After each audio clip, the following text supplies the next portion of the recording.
এই যে আমার সেই প্রত্যাশিত ছাদ কৃষি, অনেকদিন পর আবার করলা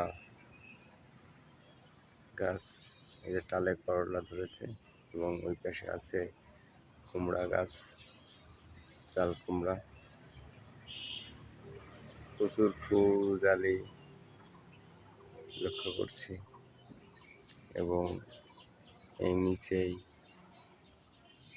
টমেটো গাছ, গাছগুলো অনেক সুন্দর এবং এগুলোতেও ফুল,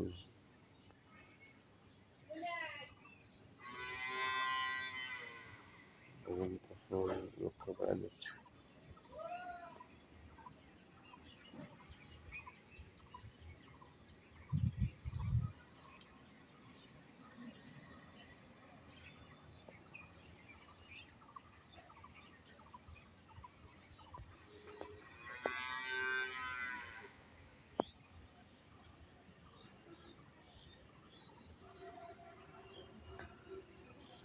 আসলে যখন ফল ধরে সবজিতে, তখন অনেক ভালো লাগে যে সবজিগুলা ঠিকঠাক করে হচ্ছে, তখন অনেক আনন্দ লাগে। এটাই আসলে ছাদ কৃষির মজা।